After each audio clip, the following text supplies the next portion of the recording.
Golden Delicious илими аты. Бізде Қырғызстанда Золотой Грин деп қоямыз. Қарасаңар деген ошол сау турган жерлер мындай бозарып кетет. Бул оору же зыянкечтен эмес да, бул ошо абиотикалык стресстен болуп атат. Мына күн көргөн жерлери жашыл эмес, саргайып, кызарып кеткен да. Бул товарный вид начар ужачы. Тунук болуш керек, тунук болуш керек. Мына жакта мөмөлөр более тунук да, көлөккө жакшы болуп, бүт норма сакталган үчүнчү формалар да өтө сонун. Golden. Мына жерде өтө түшүмдүү.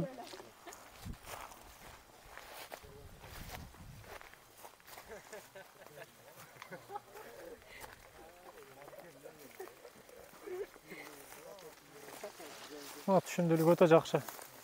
Просто мыналар уже жараксыз да, буну базарга иштете албайбыз. Буну ошо переработка жолу менен как же болбосо согун чыгарганга иштетпесек, атак мындай кылып өндүрсөк болбойт. А мынау кыйла жакшы да карагандачы. Өтө сонун. Буну чет өлкөгө чейин экспорт кылсак болот биз. Мыналар өндүрдөн да ошондо. Кайсылары? Аны точно билиш кыйын.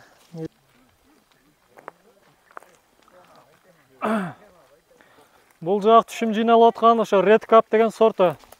Спур түрүндөгү алма, биздин Red Chief, Super Chief, Scarlet Spur деген алманын сортторундай да. Карлик М9 подойн уланган. Көрүп атасыңар түшүмдүүлүгүн. Спур деген сөз ошо мөмө бүчүрү деп коебуз. Мына бир бутактан быжыраган мөмө боло берет булардачы. Кочкул кою кызыл экен. Жерамин сорту ушундай кою кочкул. Scarlet Spur дагы бир аз буга жакын. Ноокаттан мына жерде климаты жакшы болгондуктан мына алма өтө жакшы кызарган да. Мисалы Black Diamond деген кара алмаз деген бир алман сорту бар. Ошону Кыргызстанда өтө кызыгып сурай беришет. Мына ошол ноокатта эле жөнөкөй эле ошол Red Cup сорту деле дал ошондой сапатка ээ мөмөлөр чыгарып атат да. Бунун ошо Black Diamond'дан эч кандай айырмасы жок. Мынаны ачып койсоңор, кою кочкул кызыл.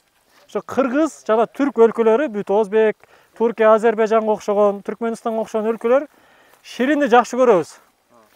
Кычкылды эмес, ширинди көбүрөөк сүйөбүз. Шириндикке өтө жакынбыз. Экинчиси кою кызыл дегенде биз ширинди түшүнөбүз да. Мультфильмдерде, кинордо кызыл алма көрсөк эле биз ширин деген түшүнүп келебиз автомат түрдө. А көрө турган болсок ушул Golden Delicious алмасы деле даамдуу ширин. Granny Smith деле толук бышканда ширин, сахары көбөйөт буларда делечи. Европа, Россия окшогон өлкөлөр жашыл сары алмаларга дагы базары жакыныраак. Араб өлкөлөрү, түрк өлкөлөрү, түрк тилдүү өлкөлөр дагы кою кызылды жакшы көрө беребиз да. Ушундай кара кызылды эле өстүргөндү каалап турабыз. Силер аянтыңар чоң болсо, чет өлкөнү багыт алышыңар керек. Ошо жака сатам. Алар кандай алма жакшы көрсө, ошону өндүрүшүңөр керек. Анан кичинекей болсо, анда Кыргызстан ичин ойлоносуңар. Кыргыздар кандай жакшы көрөт? Өзбектер, орустар, Кыргыздын ичинде кайсы улуттар жашаса, ошол элдердин тамак тады деп коет. Ошо кандай алманын сортторун, даамын, түсүн жактырса, ошолорду өндүрүүгө аракет кылышыңар керек да. Ошондо бул только Кыргызстандын ичинде эле продажа болот да. Жок, бул жер 15 гектар, 25 000 дана дарак бар. Толук түшүмгө кирсе, бул жер 100 000 тонна, 100 000 болбосо 75.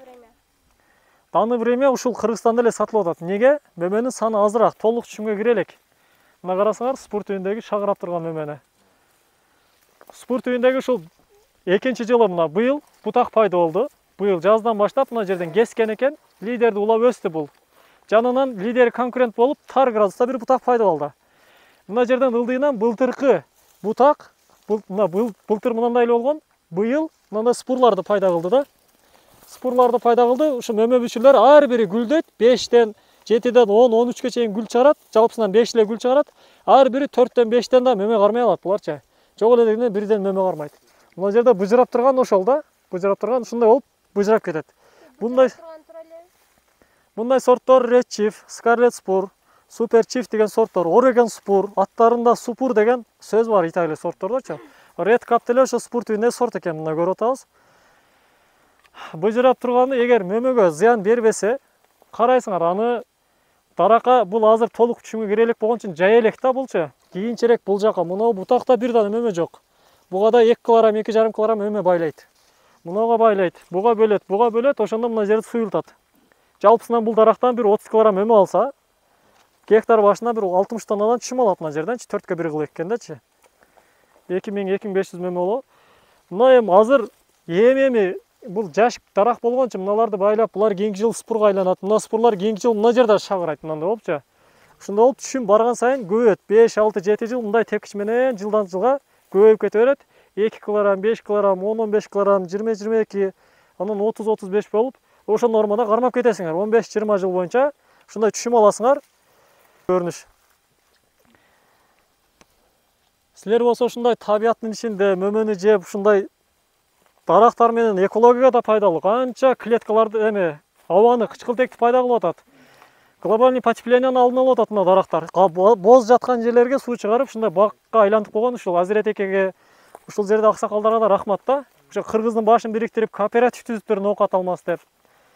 Бирикпесек, мындай бир чоң бир нерсеге айланбасак, ар ким сен 10 тонна, сен 20 тонна өндүрө бересиң, каяка сатыш билбей, бирөөң арзан берип коесуң, бирөөң кымбат сата албай тура бересиң. Кооператив болуп алсаңар, бир бааны чечесиңер, мен бул сары алмам 40 сомдон төмөн түшүрбөйм, кызыл алмамы 50 сомдон төмөн түшүрбөйм дейсиңер, баарыңар ошого баш ийип, анан айтып атат го, чоң жер болсо фуралар өзү эле келип токтойт. Силер сатыштан деле маселе көп кыйынчылык болбойт да. Качан маселе болот? Качан ошол бизде кичинекей өндүрүп, аз жерге деле техника ал жака бул жака бурулуп берип, жолдор кетире берип, расход көбөйөт да. Чоң жерге узун кылып коесуң, 200-300 метр, трактор бир бурулуп коет, 2 жол таштап коесуң башына аягына, ар 200-300-400 метр сайын бирден жол коюп коесуң. Бүт өнүккөн өлкөлөр чоң бактар ушундай система менен курулат. Азыр бул көрүп атканыңар түштүк Кыргызстандагы эң заманбап бак да, мындайча айткандачы. Ошонун кадырын билип, бул жак менен мамиле кылып, келип көрүп үйрөнсөңөр болот. Бул жерде азыр бир күндө 4 саат, 3 саатта үйрөнө турган нерсе эмес. Бул жерде силер скелетин гана үйрөнөсүңөр, сыртында. Кандай кылсам эмне болот? Мен кылсам болобу? Эмне деген сорт? Кандай жерде жакшы кызарат? Түшүмдү кандай жыйнаш керек? Каяка сатып атышат? Канчадан сатып атат? Жалпысынан мотивация алып кетесиңер да. Адам бир максат коюп багыт алгандан кийин анан катуу иштеп баштайт. Максат коюшуңар керек. Максатыбыз силерди кызыктырыш да. Силер кызыккандан кийин биз токто десек дагы токтобой түнү күнү изилденип окуйсуңар. А кызыктырбаган баланын мээсин ачып куйсаң дагы ал албайт. Уруш кылайсың, башка кыласың. Ошон үчүн өзүңөр мындай өнүгүүнү көрсөңөр, кызыксаңар, мына жерде азыр өзүңөр санагыла. Бир дарак 30 килограмм эме берсе, 4кө 1 кылып эксек канча болот? 4 метр квадрат. 2500 көчөт батат. 2500'ді 30 килограмм көбөйтүп салгыла. 10га көбөйтсөң 25 тонна, 50 тонна, 75 тонна. 75 болсун, 60 тонна болсун бизге. 60 тоннаны баасын 30 сомдон эле санагыла. 6 жерде 3-18. 1 миллион 800 миң болуп калабы? 2 миллионго жакын киреше да 1 гектар жерден. А силер бир 10 гектар бак куруп ала турган болсоңор, үй бүлө, бала чака, небере тууган урган баарын иш менен камсыздап, кеңири 2 миллион эмес, 20 миллион акча табасыңар, 15 миллион. Мен 30 сомдон санадым. Мындай минимум кылып санап атам да. Сатканда 80 сомго чейин сатып атат Кыргызстанда мынаны жички базарга. 80 сомго чейин 1 килограмм алманы. А бул жерде ошол дүйнөлүк стандарт 25 сом, 30 сом тегерек болуп атат азыр. Ошо мен айтып атам.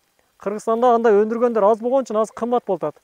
Алма жеңил болгон үчүн баары көпчүлүк алма койтуп атат дагы. Полукарлик кылып эле билбегенде эле билбегенде эле алма кылып атышат. Неге алма жеңилирээк? Алма кышкы суукка чыдамдуу. Башка түрлөргө караганда -40ка чейин мына өзөктөр чыдайт да. Ошон үчүн Сибирде дагы алма өсөт. Россиянын эң суук жеринде. Өрүк өспөйт, шабдал өспөйт, мисте өспөйт, бирок ошо өсөт. Экинчиден, эрте жазда кеч гүлдөйт алма. Кеч гүлдөйт. Бир гүлүнөн жалбырактар чыгарат, андан кийин гүлдөйт. Аралаш гүлгө, аралаш бүчүргө булар. Кечирээк гүлдөгөн үчүн эрте жазда үшүктөрдөн азыраак зыян көрөт. Өрүк, бадамга окшогон, кара өрүккө окшогон түрлөрүгө караганда дагы азыраак зыян көрөт. Өрүк эккендер билесиңер, мисалы, кээ бир жылдары 1 граммдан мөмө албай бош эле өткөрөсүңөр. Только удобрение бересиң, суу бересиң, бесплатно иштеп бересиң ошо даракка. Бир тыйын кириш таппайсың, только чыгаша. Анда маселеси дагы жок да мунунча, анардын, алма алмурттунча. А үчүнчүсү узакка сакталат. Кулпунай, шабдалы, өрүк, малинага окшоп 3 күн, 5 күн, 1 жумада, 2 жумада бузулуп калбайт. Узакка, эң азы 3 ай, асты 1 жылга чейин сакталат, сортуна жарашачы. Болгону туура үзүп түшүмүн, туура сактаганды билишиңер керек да. Технологиясын үйрөнүшүңөр керек. Ошо 3 жылыңар, 2 жылыңар, 4 жыл убактыңар калды. Ал бул ишиңер макул, важный болушу мүмкүн. Бирок оюн күлкүгө жетишип, ишиңерге, тууган уруңар менен катташканга жетишкенин сырткары илимге основной бир 60-70% убактыңарды бөлсөңөр жетет силерге. 30%-ын ойногула, уктагыла, жегиле, ичкиле, 60-70% убактыңарды илимге бөлсөңөр, үйрөтө турган адам келип атканда үйрөнүп, баскала дегенде барып, көрүп, активный катышып, силерден бир 200 сомгарды эмес бул жерде силерге үйрөтүп калыш да. Мен кутта эле ушундай сабактарды өтөм. Ар бир адамдын 4 миңден жыйнап алам. Мына жерден азыр 40 миң, 50 миң жыйнашым керек эле бүгүнчө. Мен бир тыйын калбайм. Азыр өзүм чөнтөгүмөн чыгарам 500 сом, 1000 сом, маршрутка 500 керек. Эмне үчүн? Ради Кыргызстанда, Кыргызстандын агрономиясы өнүксүн деп ушу мен Турцияда да иштер бар эле. Ал жакта дагы жакшы иштерди, Бишкектен жакшы иштер, сунуштар келди. Мындай ошол нерселердин кадырын түшүнүшүбүз керек кээдечи. Кадырын түшүнбөсөк болбойт. Силер качан чоң ишкер болгондо анан кеч болуп калат. Ал убакта мени таппай каласыңар, тапсаңар дагы мен паланча 5-10 миң доллар менен договор түзүп гана иштеше алам да. Ал бесплатный убактар уже өтүп кетет. Азыр мен мугалим, мен акысыз үйрөндүм, силерге да акысыз бере алам. Студент болуп ушул жерге келип калган пешениңер бар экен, 1 ай болобу, 5 ай болобу үйрөнгөнгө аракет кылышыңар керек. Мен сырттагы деле мына жигиттер менен мамилем бар. Дос, ака ини катары жүрөбүз. Эч кандай таанышчылыгым жок. Кече эле таанышкам өзүчө. 1-2 жыл, 3 жыл болду астына. Бирок алардан мен көп нерсе үйрөнүп атам. Менен алар көп нерсе үйрөнүп атат. Ушинтип бири-бирибизге пайда келтирип, максатыбыз таза болгондон кийин Кыргызстанды өнүктүрөбүз. Ушундай нерсе болуп атат да. Жалпысынан ушул нерсе мындай. Эми сабактан да бир аз сабак болсун, жашоонун сабагы. Мыналарды өзүңөр көзүңөр менен көрүп атасыңар. Эми сөзсүз дагы эмне деп доказательство келтириш керек да. Ушул нерсени көргөндөн адам уже ой жүгүртө башташ керек да. Эми мен ушуну кантип жасай алам? Сорту эмне экен, тамыры эмне экен, арасын канча кылып туруп көрдүңөр, жазып алдыңар, видеого тартылды. Ушуну келечекте мен силерге сунушум. Бүгүндөн баштап бир аз акча чогултуп, 50 сомдон, 30 сомдон, 100 сомдон кийинки жылы 10 көчөт болсо дагы эгип көргүлө. Карлик же полукарликтен эшигиңердин астына, тууганыңардын үйүнө. Ошол жерде кала берсин, өмөт үйсүн, силерге сообу тиет, рахматын айтат. Көргүлө, өзүңөр жасап көргүлө. Бутагыла, мен айтканды теорияны практически өзүңөрдүн араңарда бутагыла. Шун азыр нерсени иш жүзүндө аткарып көргүлө дагы жыйынтыгын көрөсүңөр. Ошо 10 көчөттү, 10 сотукту эптесеңер, силер 100 гектар, 1000 гектарды эптей аласыңар да. Ошого эми алар силердин уюштуруу деңгээлиңер күчтүү болуп, акчаңар жетиштүү болуп турса, ал аянт маселе эмес. Кыргызстанда адырлар, жерлер, море келатып көрдүңөр. Сууну чыгара турган болсок, дагы 1000 гектар кошулат ошо бизгечи. Ушундай аймактан деле жер, сууну жерге айландырып койсок болот да. Болгон адамда каалоо керек. Мына каалоосу бар экен, ушунча катаал кыйынчылыкка карабай ушундай ийгиликке жетип атышат да. Бул ойлобой калам да, ойноп күлүп эле кылып койду эмес да. Өтө чоң мээнет. Мен өзүм дагы багым бар, 1 гектарчы, суперчиф деген сорттон. Биз деле мээнет кылабыз. Ушул ишин дагы кылабыз, теориясын дагы билебиз, практикасын дагы аз болсо дагы билебиз. Элдерге үйрөтүп атабыз. Кыргызстанда эми өтө күчтүү адистер аз болгон үчүн бизди дагы кичине баалап коюп атышат да. Атак мен Турцияга же Италияга барсам мен чыпалак болуп калам аердечи. Мени мындай жытканда кошпой коюшат. Эң үйрөнүп ал, сен дагы 1-2 жыл жүр, анан кийин бизге кошуласың дейт да. Бизде мен ушундай болуп атсам, эми өзүңөр эсептеп көргүлө, Кыргызстандын деңгээлибиз кандай. Интернетке кирсең, бүт дыйкандар, багбандар, ушу бизнес кылып аткандар адамдар үйрөтүп атат да. Биз илим алып, илимди жайылтып, китеп чыгарып, мыналарды үйрөтпөй атабыз. Чет өлкөлүк түрк адистер, чет өлкө италиялык адистер, израилдик адистер келип, шпалерасын канча болуш керек, кандай калыңдыкта, канча аралыкта, эмне көчөт, канча жол суу берилиш керек. Ошолор айтып, биздин дыйкандарга, фермерлерге, бизнесмендерге үйрөтүп атат. Алардан биз үйрөнүп атабыз да. Бул уят да мындай. Кыргызстанда илим почти что өлүп калгандын жыйынтыгы болуп атат да. Кичине окууга үйрөнгүлө, кызыккыла. Азыр жашсыңар, мээңер таза, убактыңар бар. Эртең үйлөнүп, бала чака болгондон кийин убактыңар дагы тартыш болот. Акча кысылып, азыр өзүңөргө көп болсо күнүнө 200 сом акча кетет. Кийинчерээк дагы да чыгашаңар көбөйөт. Ушул нерсени астыда мына убактыңар туура колдонушуңар керек да. Максат коюпчу. Бул жерде ошол мына сорттор көрүп атасыңар. Бул жерде эле лидер формасында, мына лидер үстүгө кетип атат. Мына бутакка карасаңар канча мөмө бар эми? 1, 2, 3, 4, 5, 6, 7 дана мөмө. Ар бир 200 граммдан болсо 1 килограмм 400 грамм, 1,5 килограмм мөмө бар экен мына бутактачы. Кечиресиңер, 1, 2 мөмө дагы коштук. 1,5 ашыгыраак мөмө бар да, 2 килограммга жакын. Менде 2 килограммдык ушундай бутактан 20 дана болсо 40 килограмм мөмө болот мына бир дарагындачы. Эгер 15 дана болсо 30 килограмм мөмө болот. Мына жер бир аз жышыраак, мына мөмө дагы анча-мынчасы кичинерээк болуп турат. Анча-мынчасы суюлтуп кое турган болсом, мындай мөмө өтө сонун. Чоңдугу, формасы, түсү өтө идеальный да. Мен көзүмдө өтө идеальный бул. Өтө да чоң эмес. Мыналар бир аз кичинерээк экен, анча-мынчасычы. Эми буларды азык менен байланышта да, багуу менен бир аз мөмөсү көбүрөөк болгон үчүн, балким бул көчөттүн жашында мөмөнүн саны көбүрөөктүр бул жердечи. Баягы баланс бир аз жоголуп калган, мөмө көбүрөөк болуп, вегетативный өсүүнү карагыла. Мына жерден бир карышыл өсүп калган. Мен эмне деп атам? Мөмө өрген бир 30-35 сантиметр. Бул дагы бир аз өсүш керек. Дагы бир өсүш деген Дагы бир аз азот көбүрөөк жеш керек эле, дагы бир аз суу көбүрөөк жеш керек эле. Себеби берген азот суусу мөмө көбүрөөк кетип калды дагы. Мыналар азыраак өсүп калды да. Булардын бүчүрлөрү да жакшы өсө албай, ничке болуп. Ушуга карап өлчөйсүңөр да. Өлчөштүн бир канча ыкмасы бар, ошолордун бирөөсү ушу. Бутактарына карап, суу көп берип койдумбу же аз бердимби? Ошол нерселерди өлчөсө болот. Мына кескен жерден байкасаңар кесиптир. Бирөөсү лидер болуп чыккан, эки данасы лидерге конкурент болуп чыккан. Мына кесилген. Мына лидер конкуренттер тар градус менен мынау ичке карап өсүп атат. Мынау деле тик кетип атат. Мынаны калтырып туруп бул экөөнү тең жок кылыш керек да. Бул дагы өзүнчө шактайт, бир аз шактайт. Бул жетет ушунча алмачы. Ушу бир бутактан 2-2,5 килограммга чейин 15-20 мын тегерегенде мындай бутак пайда кылсаңар жетет. Форма бергендечи. Форма бергенде ошо жерден 50-60 сантиметрден баштап ярус деп коебуз, биринчи кабат, экинчи кабат кылып, экинчи кабаттар дагы бир 80 сантиметрлерден кийин, дагы бир белгилүү аймактардан кийин же болсо алмак салмак. Ал жагынан бул жагынан бири-бирине параллель болбогон. Бутактар бири-бирине жакын болбош керек, алысыраак болуп турса боло берет да. Мына экөөнүн аралыгы жакшы. Ушундай болуп турса бири-бирине мишейт этпейт. А эгерде мына үстүдөгү бутак мына жерден чыкканда же үстүдөгүнүн же астыдагынын мөмөлөр жакшы кызарбай же көбүрөөк пайда болот эле да. Ошону параллель деп коет элек. Жакын бири-бирине өтө жакын болуп калып, бир эле багытка эки бутактын өсүп калуусучу. Жалпысынан ушундай. Сурооңор барбы? Мына жакта дагы неме кылайлычы, мен көлөкөдө туруп алабыз, жемеде жакшы тартылбай атат. Мына жерде бул зымга байланыш керек болчу да, эртерээк мөмө чоңойгонго чейин. Бул азыр салмакты көтөрө албай атат. Шпалеранын, мына гитаранын кылдарында болгон зымдын максаты ушу ашыкча мөмөнү бул дарак көтөрө албайт өзү. Көтөрө албаслыгы үчүн биз стойка зым тартабыз, ушунча расход кылабыз да. Расходдун жыйынтыгында жакшы бир ошол 30 килограммды ушул кичинекей тамырга ээ болгон дарак эме кылып кетиш керек. Бул жөн койсоңуз сынып да калышы мүмкүн. Өтө салмагы оор, мына жерде бир 10-15 килограммдай турат да. Мына алманын ар бири бир 300 грамм тегерегинде чоңураак экен. Бул жерде кыйла алма бар, мына жери.